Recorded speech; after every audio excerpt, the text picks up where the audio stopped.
Ladies and gentlemen, Narendra Modi ಅವರ ನಾಯಕತ್ವದ Nirmala Sitharaman finance minister 2026-27ನ ಬಜೆಟ್ ಅನ್ನು ಮಂಡಿಸಿದ್ದಾರೆ. ಆತಂಕ ಪಡುವ ಸುದ್ದಿ ಏನಪ್ಪಾ ಅಂದ್ರೆ, ಭಾರತದ ಇಂದಿನ ಒಟ್ಟು ಸಾಲ ಈ ಬಜೆಟ್ಗೂ ಮೊದಲು 188 ಲಕ್ಷ ಕೋಟಿ ರೂಪಾಯಿಗಳು. ಮತ್ತೊಮ್ಮೆ ಕೇಳಿಸ್ಕೊಳ್ಳಿ, 188 ಲಕ್ಷ ಕೋಟಿ ರೂಪಾಯಿಗಳು. 1947ರಿಂದ 2014ರವರೆಗೂ ಭಾರತ ದೇಶದ ಸಾಲ 55 ಲಕ್ಷ ಕೋಟಿಗಳು. ಈಗ 2014ರಿಂದ 2026ರವರೆಗೂ ಫೆಬ್ರವರಿ 1 ಭಾರತದ ಸಾಲ ಈ 12 ವರ್ಷಗಳಲ್ಲಿ 133 ಲಕ್ಷ ಕೋಟಿ ರೂಪಾಯಿಗಳು. ಇದು ಸುಳ್ಳಲ್ಲ, ಅಂಕಿ ಅಂಶಗಳ ಸಮೇತ, ದಾಖಲೆಗಳ ಸಮೇತ ನಿಮ್ಮೆದುರಿಗಿಡ್ತಾ ಇರುವಂತ ಸ್ಟೋರಿ. ಹಾಗಾದ್ರೆ ಈ ಸಾಲವನ್ನ ತೀರಿಸೋದು ಯಾರು? ಪ್ರತಿಯೊಬ್ಬ ಭಾರತೀಯನ ತಲೆ ಮೇಲೆ 2.52 ಲಕ್ಷ ಸಾಲ ಇದೆ. ಈ ಸಾಲವನ್ನ ತೀರಿಸೋದು ಯಾರು? ಎಸ್ ವೀಕ್ಷಕರೇ, ಎಕ್ಸ್ಕ್ಲೂಸಿವ್ ಸ್ಟೋರಿ, ನೆಲ ಜಲ ಭಾಷೆಗಾಗಿ ಪ್ರಾಮಾಣಿಕ ಪತ್ರಿಕೋದ್ಯಮ. ನಾನು ಹೇಮಂತ್.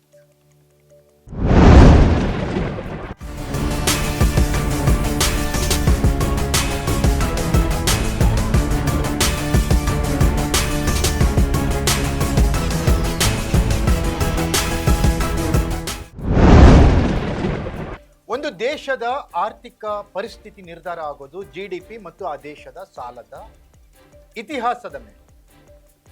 ಆ ದೇಶ ಸಾಲವನ್ನು ಎಷ್ಟು ಪಡಿತಾ ಇದೆ, ಅಭಿವೃದ್ಧಿ ಯಾವ ದಿಕ್ಕಿನತ್ತ ಸಾಗ್ತಾ ಇದೆ, ಎಷ್ಟು ಅಂಶದ ಅಭಿವೃದ್ಧಿ ಕೆಲಸಗಳು ಆ ದೇಶದಲ್ಲಿ ಆಗ್ತಿದ್ದಾವೆ ಅನ್ನೋದರ ಮೇಲೆ.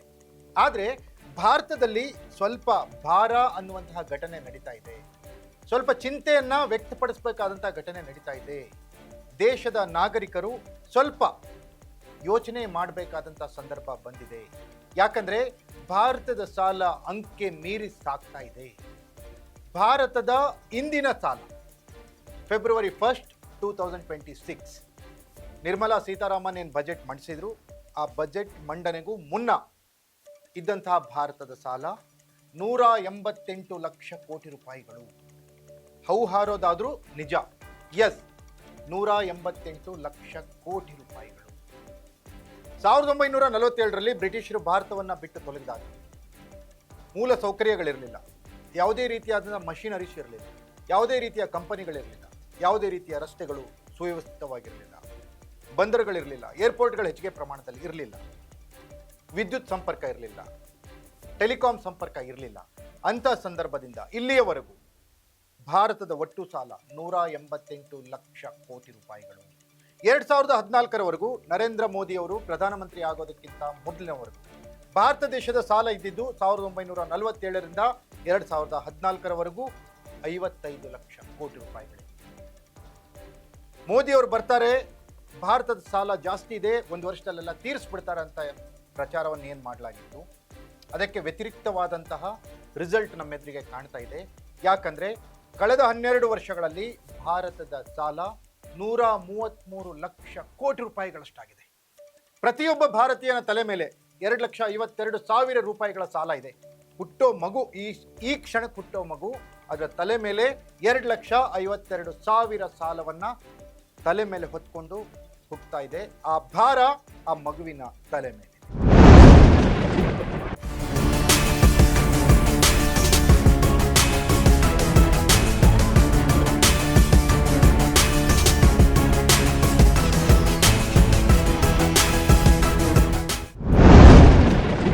ಎಸ್ ವೀಕ್ಷಕರೇ, ರಾಜ್ಯಗಳು ಕೂಡ ಸಾಲ ಮಾಡೋದ್ರಲ್ಲಿ ಕೇಂದ್ರಕ್ಕಿಂತ ತಾವೇನು ಕಮ್ಮಿ ಅಂತ ಪೈಪೋಟಿಗೆ ಬಿದ್ದವರಂಗೆ ಕಾಣಿಸ್ತಾ ಇದೆ. ತಮಿಳುನಾಡಿನಲ್ಲಿ ಅತಿ ಹೆಚ್ಚು ಸಾಲವನ್ನು ಮಾಡಲಾಗ್ತಾ ಇದೆ. ಪಂಜಾಬ್, ಅರುಣಾಚಲ್ ಪ್ರದೇಶ್, ನಾಗಾಲ್ಯಾಂಡ್ ಅವರ GDP ವ್ಯಾಪ್ತಿಯನ್ನ ಮೀರಿ ಸಾಲವನ್ನ ಮಾಡ್ತಾ ಇದ್ದಾರೆ. GDP ವ್ಯಾಪ್ತಿಯನ್ನ ಮೀರಿ ಸಾಲ ಮಾಡಿದ್ರೆ ಯಾವ ರೀತಿ ಪರಿಣಾಮ ಉಂಟಾಗುತ್ತೆ ಅನ್ನೋದನ್ನ ಶ್ರೀಲಂಕಾ, ಬಾಂಗ್ಲಾದೇಶ್, ಪಾಕಿಸ್ತಾನ ನೋಡಿ ನಾವು ಕಲಿಬೇಕಾಗಿದೆ. ಅಂತ ಪರಿಸ್ಥಿತಿಯಲ್ಲಿ ನಾವಿದ್ದೀವಿ. ನಮ್ಮ ದೇಶ ಪ್ರತಿ ವರ್ಷ ವಾರ್ಷಿಕವಾಗಿ 10.56 ಲ್ಯಾಕ್ ಕ್ರೋರ್ಸ್ ಅಂದರೆ 10.52 ಲಕ್ಷ ಕೋಟಿ ರೂಪಾಯಿಯಷ್ಟು ಬಡ್ಡಿ ಮತ್ತು ಅಸಲನ್ನ ಕಟ್ಟುವ ಅನಿವಾರ್ಯತೆಗೆ ಸಿಲುಕಿದೆ. ಕಟ್ಟಲೇಬೇಕು.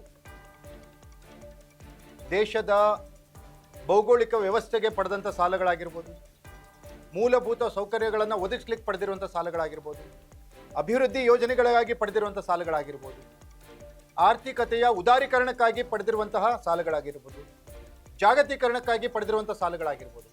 ಎಲ್ಲ ಸಾಲಗಳ ಬಾಬ್ತು ಪ್ರತಿ ವರ್ಷಕ್ಕೆ ಅಸಲು ಮತ್ತು ಬಡ್ಡಿಯನ್ನು ಸೇರಿ ನಮ್ಮ ದೇಶ ತೀರಿಸಬೇಕಾಗಿದ್ದು. ಅಂದರೆ ಈಗ ಏನಾದರೂ ನಾವು ಲೋನ್ ತೊಗೊಂಡ್ರೆ EMI ಅಂತ ಏನು ಕಟ್ತೀವಲ್ಲ, ಈ ಒಂದು ವರ್ಷದ ಇನ್ಸ್ಟಾಲ್ಮೆಂಟ್ ಕಂತು ಎಷ್ಟಪ್ಪ ಅಂದರೆ 10.52 ಲಕ್ಷ ಕೋಟಿ ರೂಪಾಯಿಗಳು.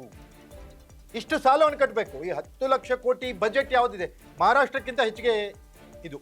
ಮಹಾರಾಷ್ಟ್ರ ಬಜೆಟ್ಗಿಂತನೂ ಹೆಚ್ಚಿನ ಹಣವನ್ನು ನಾವು ಅಸಲು ಮತ್ತು ಬಡ್ಡಿಯನ್ನು ಕಟ್ಟಬೇಕಾದಂಥ ಅನಿವಾರ್ಯತೆಗೆ ಸಿಲುಕಿದೆ. ಇದು ದೇಶದ ಜನರನ್ನ ಸ್ವಲ್ಪ ಚಿಂತೆಗೀಡಾಗುವಂತೆ ಮಾಡಿದೆ. ಯಾಕಂದರೆ ಇದು ಸಣ್ಣ ಅಮೌಂಟ್ ಅಲ್ಲ. ಸಾಲವನ್ನು ತೀರಿಸಬೇಕಾದವರು ನಾವೇ, ಭಾರತೀಯರೇ ತೀರಿಸಬೇಕು.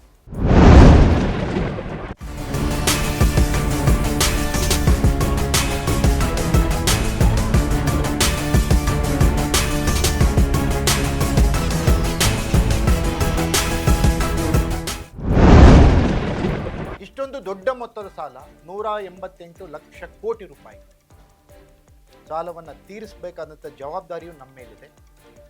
ಮುಂದಿನ ದಿನಗಳಲ್ಲಿ ಆರ್ಥಿಕತೆ ಯಾವ ದಿಕ್ಕಿನತ್ತ ಸಾಗುತ್ತೆ, ಆರ್ಥಿಕ ಹರಿಕಾರರಾಗಿ ಯಾರಾದರೂ ಅಧಿಕಾರಕ್ಕೆ ಬಂದು ಭಾರತದ ಸಾಲವನ್ನು ಏನಾದರೂ ಕಡಿಮೆ ಮಾಡ್ತಾರೆ ಅಥವಾ ಇದೇ ರೀತಿ ಮುಂದುವರೆದಲ್ಲಿ ಮುಂದೊಂದು ದಿನ ದೇಶಕ್ಕೆ ಸಂಕಷ್ಟ ಮಾತ್ರ ತಪ್ಪಿದ್ದಲ್ಲ. ಇದಾಗಿತ್ತು ಎಕ್ಸ್ಕ್ಲೂಸಿವ್ ಸ್ಟೋರಿ. ನೆಲ ಜಲ ಭಾಷೆಗಾಗಿ ನೋಡ್ತಾ ಇರಿ ಫೋಕಸ್ ಟಿವಿ.